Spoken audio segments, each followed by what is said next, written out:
Good morning students. मैं Rekha Sharma, associate professor political science, Rajiv Gandhi Rajkiya Mahila महाविद्यालय भिवानी से बीए तृतीय वर्ष के विद्यार्थियों के लिए हम कर रहे हैं सुरक्षा परिषद की शक्तियां एवं कार्य, powers and function of the security councils. इसी कड़ी में आज हम करेंगे प्रादेशिक समस्याएं, रीजनल प्रॉब्लम्स।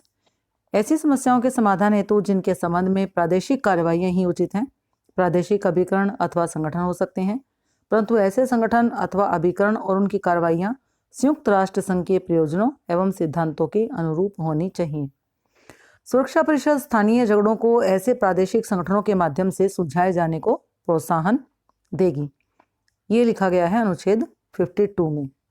सुरक्षा परिषद जहां उचित समझे अपनी सत्ता के अंतर्गत बाध्यकारी कार्रवाई करने के लिए ऐसे प्रादेशिक व्यवस्थाओं को उपभोग में ला सकती है। अनुच्छेद 53 में ये लिखा गया है, प्रादेशिक संगठन एवं अभिकरण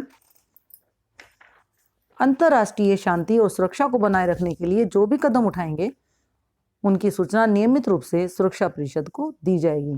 ये अनुच्छेद 54 में लिखा गया है। तो अनुच्छेद 52, 53 और 54 में प्रादेशिक संगठनों के बारे में सूचना दी गई है, जानकारी प्रदान की गई है। ये लिखा गया है कि जो हमारी प्रादेशिक समस्याएं हैं उनको हम प्रादेशिक अभिकरणों के माध्यम से अथवा संगठनों के माध्यम से सुलझाने का प्रयास करेंगे। अंतर्राष्ट्रीय शांति और सुरक्षा को बनाए रखने के लिए सुरक्षा परिषद के द्वारा सैनिक कार्रवाई करने के कुछ सफल उदाहरण, जैसे कि कोरिया 1950, कांगो 1960 से 64, रोडेशिया 1966 से 67, ये उदाहरण हैं और सफलतापूर्वक सुरक्षा परिषद ने इनको सुलझाया है। अब हम बात करेंगे सदस्यता संबंधी कार्य, functions relating to membership. Charter के अनुच्छेद 4 के अनुसार कोई राष्ट्र संयुक्त राष्ट्र संघ का सदस्य तब तक नहीं बन सकता जब तक सुरक्षा परिषद के 5 स्थायी सदस्यों के स्वीकारात्मक मत यानी अफर्मेटिव वोट्स सहित 9 सदस्यों का समर्थन प्राप्त ना हो। स्थायी सदस्यों अमेरिका के निषेधाधिकार के कारण ही लगभग 2 दशक तक साम्यवादी चीन संयुक्त राष्ट्र का सदस्य नहीं बन सका। हम बात करते हैं अनुच्छेद 55 के अनुसार संयुक्त राष्ट्र संघ के किसी भी सदस्य को जिसके विरुद्ध सुरक्षा परिषद द्वारा कोई निवारक या बाध्यकारी कार्रवाई की गई हो, महासभा द्वारा सुरक्षा परिषद की सिफारिश पर सदस्यता के अधिकारों या विशेषाधिकारों के प्रयोग से निलंबित किया जा सकता है, परंतु यदि सुरक्षा परिषद चाहे तो विशेषाधिकारों के प्रयोग को पुनः प्रदान कर सकती है। जैसे कि संयुक्त राष्ट्र संघ का अगर कोई सदस्य है, देश है, और जिसके विरुद्ध में सुरक्षा परिषद कोई इस प्रकार की कार्रवाई जो कि प्रिटेंटिव और अनफोर्समेंट एक्शंस होता है कर रही है, तो महासभा के द्वारा सुरक्षा परिषद की सिफारिश पर उस सदस्य के अधिकारों या विशेषाधिकारों, rights and privileges of memberships के प्रयोग से उसे सस्पेंड किया जा सकता है, परंतु यदि सुरक्षा परिषद चाहे तो विशेषाधिकारों के प्रयोग को पुनः प्रदान कर सकती है। अब हम बात करते हैं कि संयुक्त राष्ट्र संघ का अगर कोई सदस्य बार बार चार्टर के सिद्धांतों का उल्लंघन करता है तो सुरक्षा परिषद की सिफारिश पर महासभा उसे संघ से निकाल भी सकती है। ये जो सस्पेंड करने का या एक्सपेल करने का जो अधिकार है सुरक्षा परिषद का, इसके बारे में हम जब मेंबरशिप हमने की थी यूएनओ की, उसमें हमने जानकारी प्राप्त की थी। इस प्रकार सुरक्षा परिषद नए राष्ट्रों का संघ का सदस्य बनाने, सदस्यता के अधिकारों व विशेषाधिकारों का निलंबन एवं पुनः प्रदान करने तथा सदस्यता को समाप्त करने की मांग स्वीकार कर लेती है। अब हम बात करते हैं चौथे नंबर पर कार्य आता है निर्वाचन संबंधी कार्य, इलेक्टोरल फंक्शंस। संयुक्त राष्ट्र संघ का महासचिव, सेक्रेटरी जनरल सुरक्षा परिषद की सिफारिश पर ही महासभा द्वारा नियुक्त किया जाता है।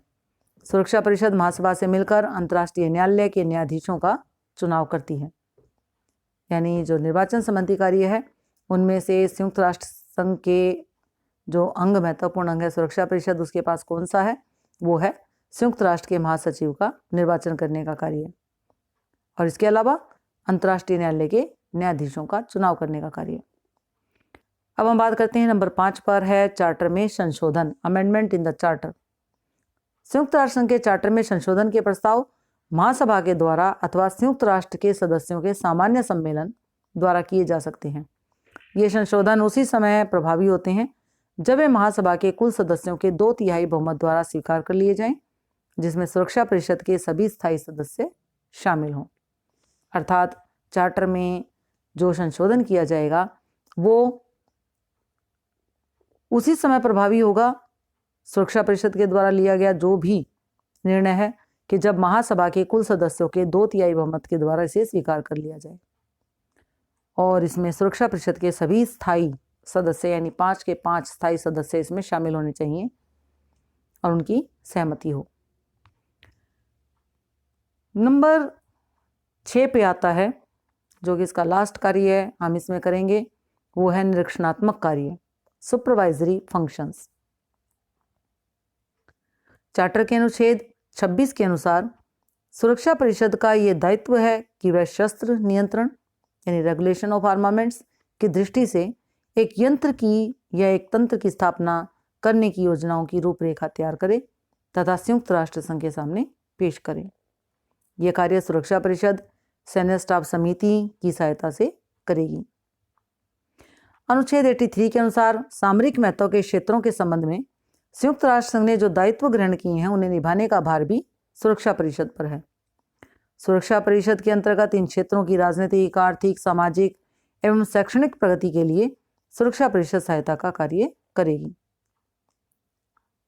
यानी स्ट्रेटेजिक एरियाज जो हैं उनके संबंध में संयुक्त राष्ट्र संघ को जो दायित्व ग्रहण किए हैं उसने उन्हें निभाने का भार भी सुरक्षा परिषद का है।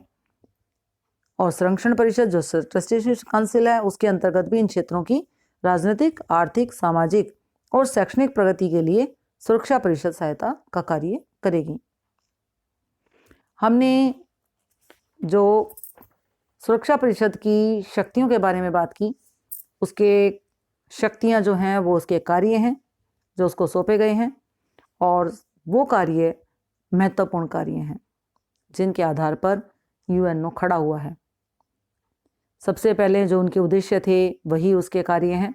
विवादों का शांतिपूर्ण समाधान और शांति को खतरा उत्पन्न होने वाले या शांति भंग करने वाले या आक्रामक कार्यों के संबंध में कार्रवाई करना। यानी जो उद्देश्य थे यूएनओ के कि विश्व में सुरक्षा और शांति को बनाए रखना और साथ में युद्धों को रोकना, ये उसके महत्वपूर्ण कार्य हैं। तो हमने जो कार्य किए वो हैं विवादों का शांतिपूर्ण समाधान, शांति के लिए खतरा उत्पन्न करने वाले या शांति भंग करने वाले कार्यों के संबंध में कार्रवाई, प्रादेशिक समस्याएं। इसके अलावा हमने ये भी देखा कि जो सदस्यों को संघ में शामिल करना है या उनकी निलंबन करना है, सस्पेंड करना है या उनका विशेषाधिकारों को रोकना है, इसके अलावा सदस्यता को प्राप्त करने की मांग को स्वीकार करना है, ये भी सुरक्षा परिषद के कार्य हैं और इसमें ये अपनी महत्वपूर्ण भूमिका निभाता है। इसके अलावा निर्वाचन संबंधी कार्यों में ये महासचिव का चुनाव और अंतर्राष्ट्रीय न्यायालयों के लिए न्यायाधीशों के चुनाव को भी करती है। इसके अलावा चार्टर में संशोधन करने का कार्य इसके पास है और निरीक्षणात्मक कार्य कि जिसमें ये एक ऐसे तंत्र की स्थापना करने की योजनाओं की रूपरेखा तैयार करता है और संयुक्त राष्ट्र संघ के सामने पेश करता है, जिसके द्वारा जो इसकी सैन्य स्टाफ समिति है उसकी ये सहायता से करता है। अनुच्छेद 83 के अनुसार जो सामरिक महत्व के क्षेत्र हैं उनके संबंध में संयुक्त राष्ट्र संघ ने जो दायित्व ग्रहण किए हैं उन्हें निभाने का भार भी सुरक्षा परिषद पर है। अब हम निष्कर्ष निकालेंगे, कंक्लूजन, कि निष्कर्ष तौर पर हम कह सकते हैं कि इस प्रकार सुरक्षा परिषद को बहुत महत्वपूर्ण शक्तियां प्राप्त हैं और यह संयुक्त राष्ट्र संघ का एक महत्वपूर्ण अंग है। इसमें हम बात करें कि इनको कुछ एक विशेषण प्रदान किए गए हैं, तो सिग्रेडियर ने कहा है कि यह विश्व संगठन का विद्युत घर है, powerhouse of the world organisation. EP Chase ने इसे संयुक्त राष्ट्र संघ का हृदय यानी हार्ट ऑफ द यूएनओ कहा है। परंतु इसके इतिहास को देखने से यह लगता है कि युद्धों की रोकथाम करने तथा विश्व शांति की स्थापना में यह अधिक सफल नहीं हो सकी है। यद्यपि कोरिया, कांगो, पश्चिम एशिया, यमन तथा साइप्रस आदि परिस्थितियों का समाधान करने में इसे कुछ सफलता मिली, परंतु कश्मीर विवाद में पूर्वी पाकिस्तान जैसे कि बांग्लादेश, जो कि अब बांग्लादेश कहलाता है, में नरसंहार को रोकने, बेरूत में फिलिस्तीनियों पर इजराइल के अत्याचार, हंगरी तथा चेकोस्लोवाकिया के संकट, ईरान इराक युद्ध और हाल ही में हुए जो खाड़ी युद्ध हैं उनका समाधान करने में यह असफल रही है।